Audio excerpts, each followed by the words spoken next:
Включение из Ялта Интурист.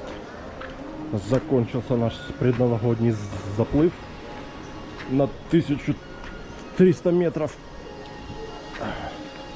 Идем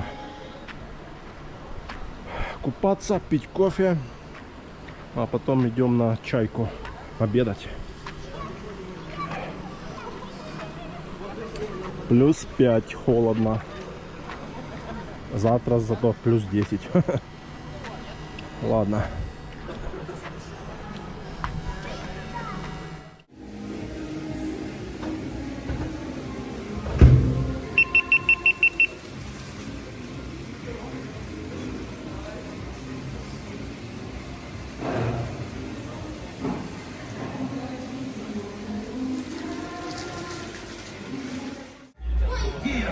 Здравствуйте, вы кто?